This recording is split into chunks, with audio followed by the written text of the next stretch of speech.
Okay, I don't have much left for Terry and Diane, but um, make sure that you're remaining attentive. Don't leave space. I know when you got kids, it becomes difficult, especially the more kids that you have, the younger that they are, it becomes difficult to make time. And I have to say that even I get concerned about that because I'm gonna be honest with you, multiples run in my family, so I might not be blessed with just one child, which is going to take an adjustment. But having a partner that is going to be, it's like, I understand that you're going through this. How can I help you?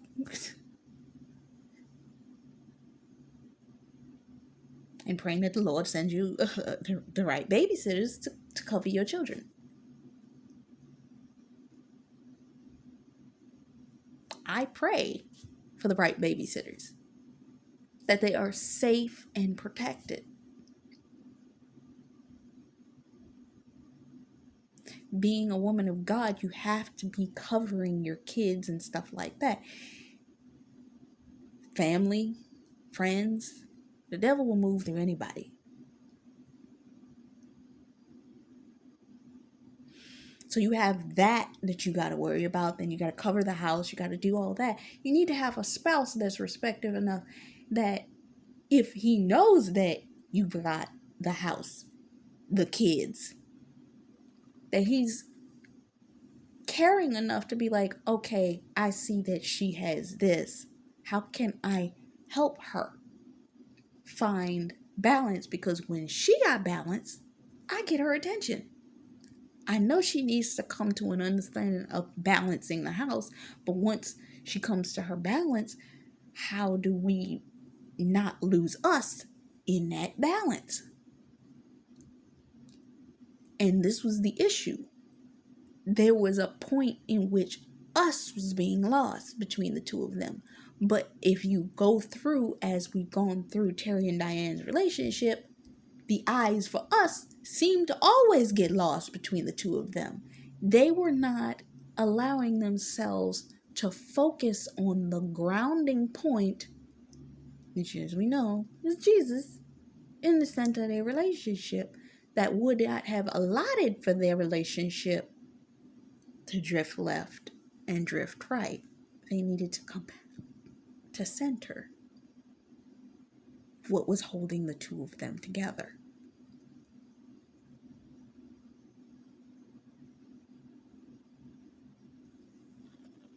So with that being said, it's that element that you have to understand your relationship and not allow for these doors and these windows to be open. I had a dream and I wanted to mention this. I'm not going to go deep into it, but it went in the scene in the dream. It was about a brand new home and the windows. The warning I got in the dream, make sure that the windows don't crack open from the top. And I'm like, what? Think about it. I'm using that for this example. When you are in marriage, sometimes everything appears like it's okay. When a window is cracked open at the top, 9 times out of 10, you don't see it. You can kind of see it when it's cracked at the bottom. You'll be like, oh, hey, is that window okay? But 9 times out of 10, you don't look at the top to see if the window is open from the top. The little cracks, the little foxes. You have to constantly make sure that you and your spouse are meeting up and talking about things, because there may be issues that he's having that he's not talking to you about. And maybe because of the fact that now you have kids, he might not be expressing certain things because he knows that you're busy and he knows that you're stressed out, that he doesn't want to burden you with certain things, but y'all need to talk about those things. You need to find the time, because what happens is the enemy will allot those spaces, and it's like, he'll start to whisper in your spouse's ear, you don't need to talk to her about that. You see that she got the kids and you see that she tired. Don't put that on her right now. And it sounds like, oh, let me be a caring and thoughtful husband. Let me not put that weight on. It's the little foxes. It's those little doors. It's the cracks at the top of the window that you don't see. Opens you up to all types of confusion.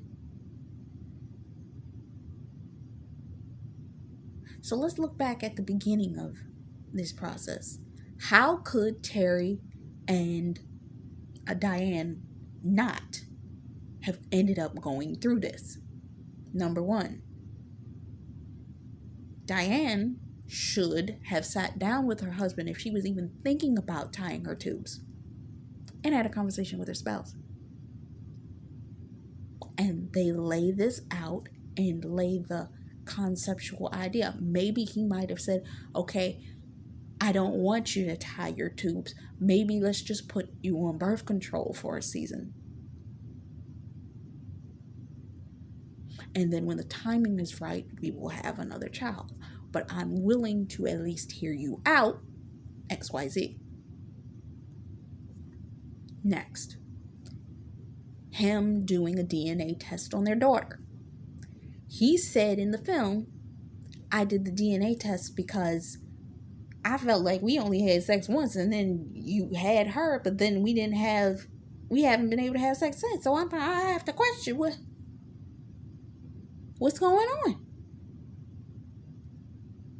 Now, some people say or want to believe omission.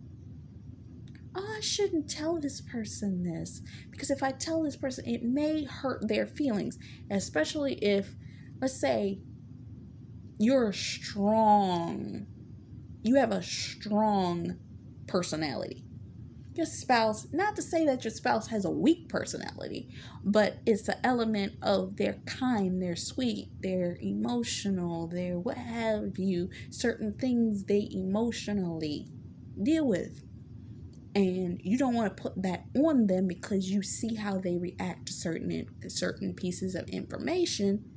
You may, in your brain, and this is the enemy playing with you, the enemy say, well, they're a little bit emotional. You sure you want to deal with that? Why not don't tell them that. Because if you tell them that, they might not be able to handle that. And then they might think something's wrong with them. So don't do that. Just do it, and it can be undone. I mean, it's we see so many procedures that tubes can be untied and Conversation needs to be had first because you are creating an opening for the enemy to say, oh, she didn't have conversation. The enemy is a accuser of the brethren. She ain't talked to her husband. Now let's begin the process of causing doubt in his mind. Oh, she's not having sex with him. Perfect. Now he's going to wonder, she ain't having sex with me now. We only had sex one time and now she not having sex with me and we only got the one child. And I'm like,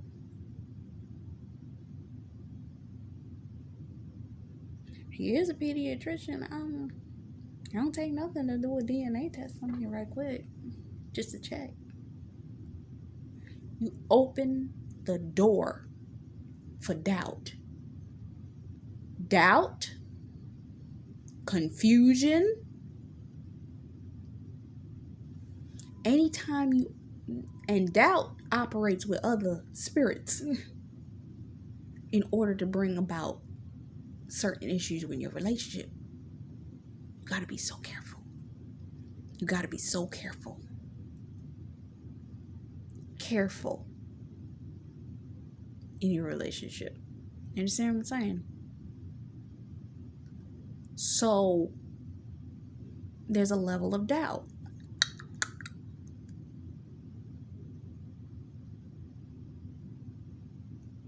And with that level of doubt,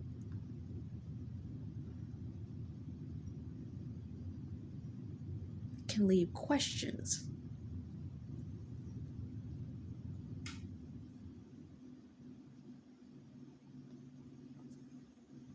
Which opens up, if the questions are not addressed and put to bed or dealt with, it starts to make that teeny crack, that little wedge, the crack at the top of the window, start to go from little crack to bigger and bigger and bigger and bigger. Now, with that being said, it comes out. The information comes out, and then they actually start to argue about it. Now she's starting to feel, now that he knows,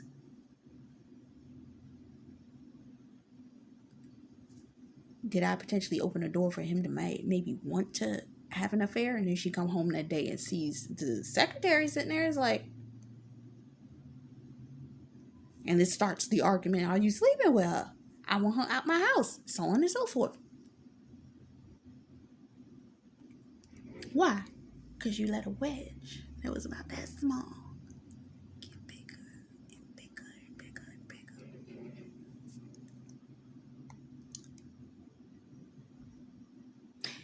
And let's look at it in part 2. You started to deal with a problem, but that doesn't mean that because you dealt with it then that you don't still have conversations. You don't still communicate. You don't, just because you communicated and had a big breakthrough moment right here, and we dealt with this, and she untied her tubes, and they had their son. Okay, time's passing. Wedges can still come up and start to separate. This is what, and wherever the separation, because sometimes it's not so much the fact that you're going through something. You might not be going through nothing at all. You and your husband may be it may be absolutely perfect between you and your spouse, but it doesn't mean that the enemy isn't going to take the opportunity to present temptation. You think the enemy gonna stop presenting temptation just because y'all got married? You think the enemy gonna stop presenting temptation just because y'all resolved your issue? What world you living in? They might have been doing all right, but the temptation was positioned. So the question before the court is, what did Terry do to make her attention desire this other man? Where was he off in his attentiveness towards her? Now, yes, the scenario may have been, yes, she worked with this guy. Yes, just like I laid it out in the previous parts. But what was he not doing that made her attention divert to this other man in the first place? What made her eyes wander? Were they in a lull?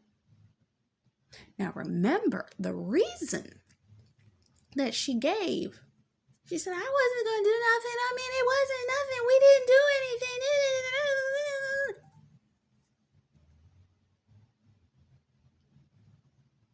But you were entertaining the thought.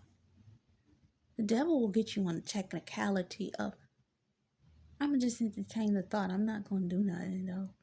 I'm going to entertain that thought, though. I'm going to let you sit right here. I'm not going to touch you, but I'm going to let you sit there. It is still cheating if you are thinking impure thoughts towards another person. And then when you premeditate, what was she doing? She was dressing a certain way, meaning she was potentially opening a door to attract this man's attention. The question is, why was she not doing that for her husband? What was he not doing to make her feel like she should be doing that for him?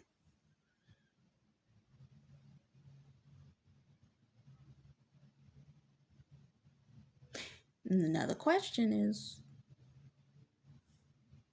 was there phone calls? Was there certain other elements that were occurring? And remember, he had access to her phone. Her husband had access to her phone that he could see the text message. If he got suspicious, he could have looked at her text messages.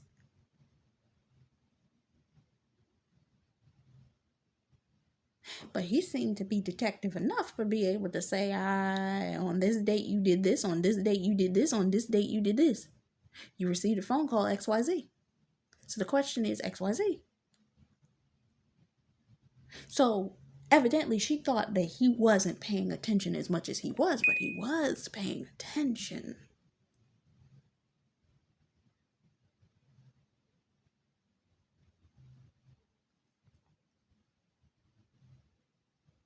The question is, was it past behavior from like the first film that was leaving the open door for her to feel like she should entertain the thought? She didn't cheat on him, but she entertained the thought. So the question is, what's the couple's bigger issue that needs to be dealt with that would even inspire the thought to be explored? Y'all have a problem.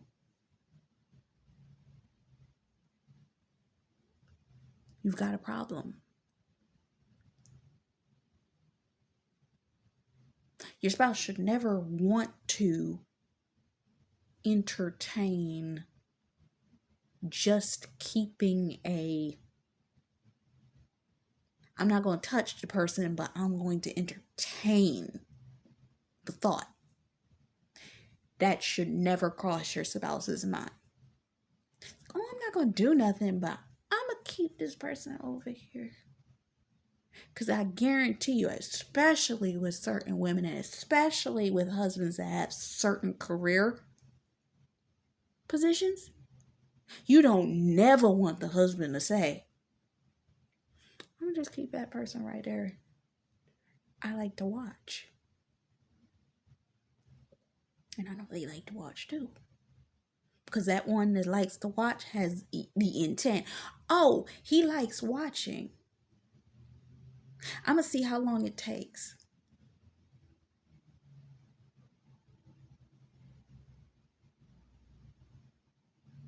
Go back and look at the perfect match. What was the reason that man was consistently having sex with? And he was a good guy. Why was he consistently having sex with that woman? What was she giving him in that moment aside from sex? Look outside the scenario. And I talked about this. What attention was she giving? I heard Anointed Fire say stuff like that. It's something about the attention that they're not getting at home. And a witch, especially those of y'all that know that these counterfeits operating in witchcraft and do understand rebellion as is unto witchcraft. So it doesn't take much to be operating in witchcraft.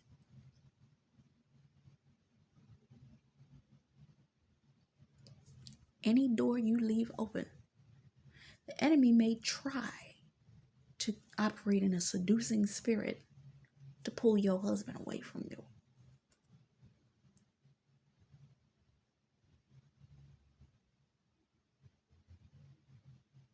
Do not leave the door open. Do not leave the cracks in the windows. Do not ignore the small foxes. I remember hearing Heather Lindsay say, and this was just a little minor argument her and her husband had gotten into before they went to bed that night. And the Lord showed her in a dream these little black things. It wasn't mice. It was like little black men. Fat. It's kind of like, think about the Mucinex commercial where they were little teeny chubby things, but they were crawling all over her floor, and she was like, what in the world is that? Potential issues. If you leave the door open, Tiffany Montgomery says this all the time. It's like, depending on what kind of environment you are in, if you leave your door open in certain environments, anything can come in it. If you open the door or leave a potential position, why would you have somebody positioned there if there is no intent for potentially leaving your options open? Why would you do that? You don't leave options open. I remember hearing one of the Wayans brothers said this in an interview. He said, I don't have second options. I have one option. Because when you have options, other things don't get done. You have the one, meaning it forces you to pay attention to that one thing. If a man has options, the second there's a problem, he might start to look at an option. This is why a lot of y'all relationships have not come to fruition that you've been waiting on these kingdom marriages for. Because God had to make sure that all options were null and void. For you and for them. Yeah, for you and for them. Because I've watched people that were females that had too many options. And they had to get rid of their options before they were even allowed communication.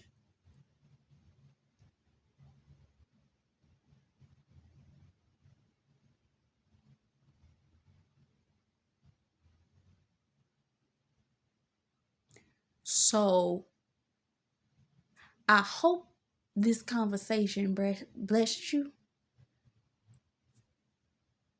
because it was about not allowing certain things to become wedges in your relationship. You understand what I'm saying? We dissected this relationship.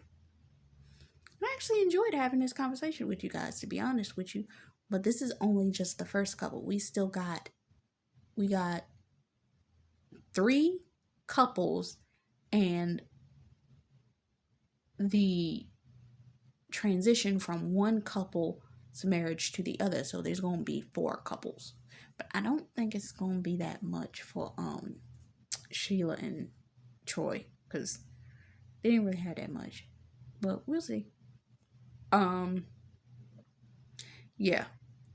So we've come to the end of the Terry and Diane. I'm probably going to upload all of this at once. So I want to hear your responses. What did you get from this experience? I hope this blessed you. Until next time. Bye-bye.